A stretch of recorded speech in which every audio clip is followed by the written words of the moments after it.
Donald Trumpin Gaza-puheet ovat saaneet tyrmistyneen vastaanoton. Presidentti Trump haluaa nyt ottaa Gazan Yhdysvalloille ja siirtää alueen asukkaat pois. Presidentti Donald Trump on ehdottanut Gazan alueen ottamista Yhdysvaltain omistukseen ja palestiinalaisten siirtämistä sieltä naapurimaihin.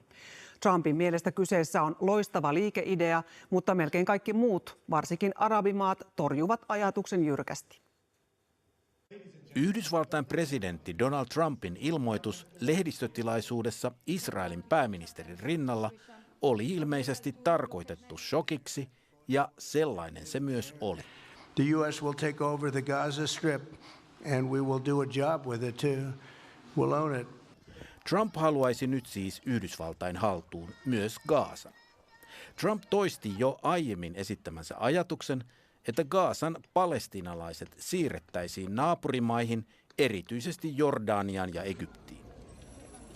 Tosiasiassa sekä Egypti että Jordania vastustavat Gazan palestiinalaisten siirtoa alueelleen. Ja gaasalaiset eivät näytä olevan halukkaita lähtemään. Paluumahdollisuuteen jälleenrakennuksen jälkeen ei uskota. يعني احنا قاعدين في ارضنا هنا وصامدين.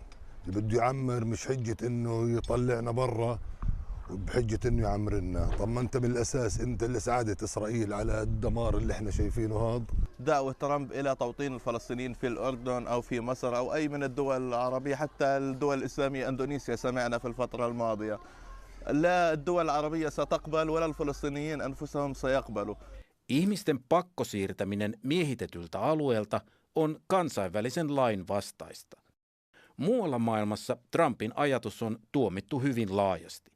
Tosin osa varsinkin USA:n liittolaisista asettelee sanojaan varovasti. They must be allowed home. They must be allowed to rebuild, and we should be with them in that rebuild.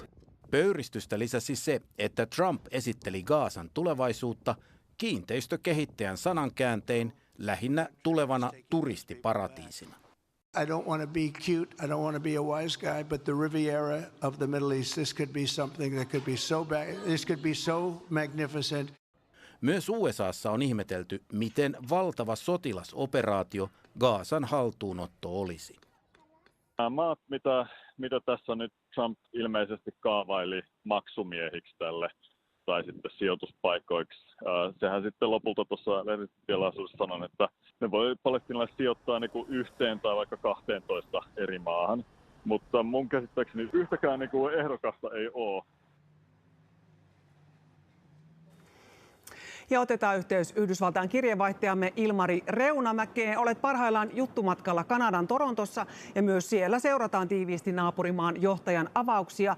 Mistä presidentti Trumpin idea Gazan tyhjentämisestä ja jälleenrakentamisesta oikein kumpuaa?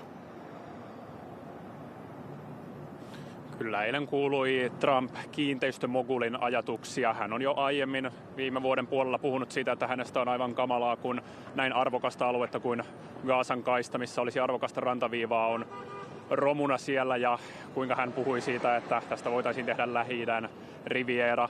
Tällaisia imperialistisia, kolonialistisia avauksia hän selvästi halusi eilen tuoda, vaikka ne ovatkin todella epärealistisia ja vaatisivat etnisen puhdistuksen palestiinalaisista koko alueelle. Hyvä on muistaa, että edes Benjamin Netanyahu vierellä ei eilen sanonut, että Israel olisi tässä suunnitelmassa nyt mukana, vaan kutsui tätä ainoastaan mielenkiintoiseksi avaukseksi. No miten avaukseen on Yhdysvalloissa reagoitu?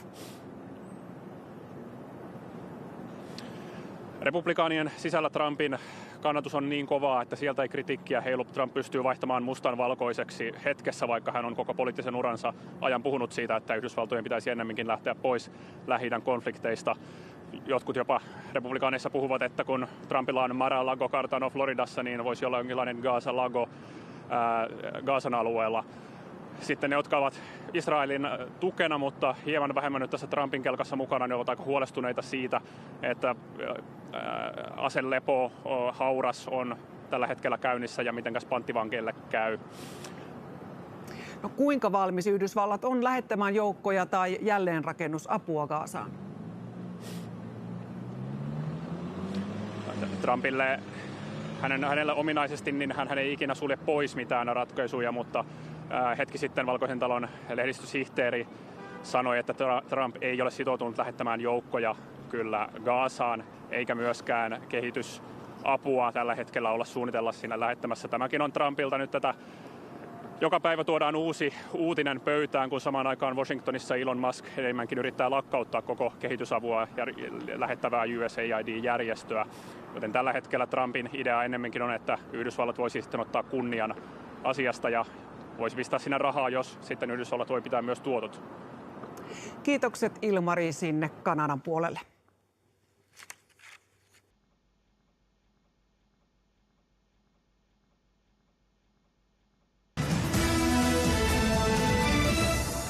U.S. President Donald Trump shook the international community at large and the Middle East in particular when he breached conventional thinking, seemingly frustrating those who have unyieldingly clung to hopes of composing a different outcome to repeatedly attempted efforts that had failed to reach a so-called two-state solution to the Palestinian conflict with Israel.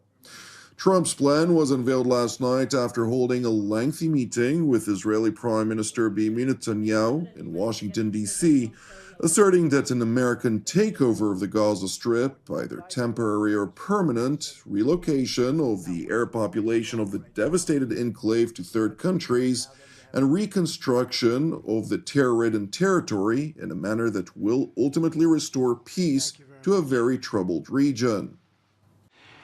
In our meetings today, the Prime Minister and I focused on the future, discussing how we can work together to ensure Hamas is eliminated and ultimately restore peace to a very troubled region. The only reason the Palestinians want to go back to Gaza is they have no alternative. It's right now a demolition site. This is just a demolition site. Virtually every building is down. They're living under fallen concrete that's very dangerous and very precarious. They instead can occupy all of a beautiful area with homes and safety, and they can live out their lives in peace and harmony instead of having to go back and do it again. The U.S. will take over the Gaza Strip, and we will do a job with it too.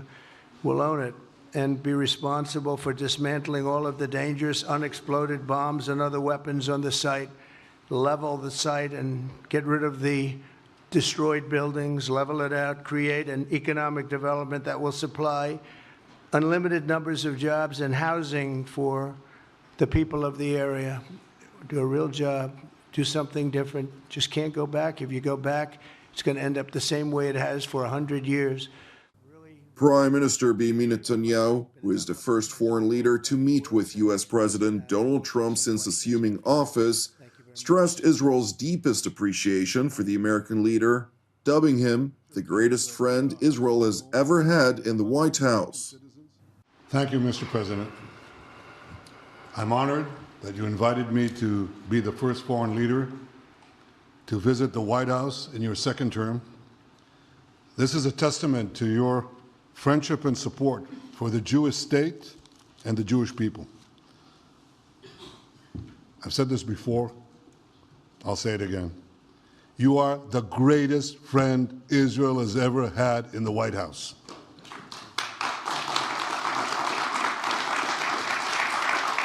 And that's why the people of Israel have such enormous respect for you. The Israeli premier continued by listing a host of decisions which President Trump signed into law in support of Israel and the ironclad alliance between Jerusalem and Washington. Moreover, Prime Minister Netanyahu hailed President Trump for his ambitious plan for the Gaza Strip in particular and the Middle East at large.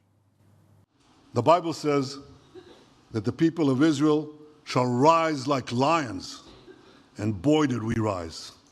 Today, the roar of the Lion of Judah is heard loudly throughout the Middle East. Israel has never been stronger, and the Iran terror axis has never been weaker. But as we discussed, Mr. President, to secure our future and bring peace to our region, we have to finish the job. In Gaza, Israel has three goals: destroy Hamas's military and governing capabilities, secure the release of all of our hostages, and ensure that Gaza never again poses a threat to Israel. I believe, Mr. President, that your willingness to puncture conventional thinking that has failed time and time and time again, Your willingness to think outside the box with fresh ideas will help us achieve all these goals. And I've seen you do this many times. You cut to the chase. You see things others refuse to see. You say things others refuse to say. And after the jaws drop, people scratch their heads and they say, you know, he's right. And this is the kind of thinking that enabled us to bring the Abraham Accords. This is the kind of thinking that will reshape the Middle East and bring peace. Prime Minister Netanyahu and President Trump also addressed Iran's global belligerence and aspirations to acquire nuclear weapons, stressing that both countries see eye to eye in their unyielding commitment to end the Islamic Republic's malign activities. Today, I also took action to restore a maximum pressure policy on the Iranian regime, and we will once again enforce the most aggressive possible sanctions, drive Iranian oil exports to zero, and diminish the regime's capacity to fund terror throughout the region and throughout the world. We also see eye to eye on Iran. That's the same Iran that tried to kill us both. They tried to kill you, Mr. President. They tried through their proxies to kill me. We're both committed to rolling back Iran's aggression in the region and ensuring that Iran never develops a nuclear weapon. Meanwhile, international state actors from Russia, France, China, and Australia, all the way to Turkey, Jordan, Saudi Arabia, and Egypt, among a long list of other states, including numerous non-state actors, have voiced their adamant rejection of President Trump's plan for the Gaza Strip, rather than a long internationally aspired yet repeatedly failed two-state resolution.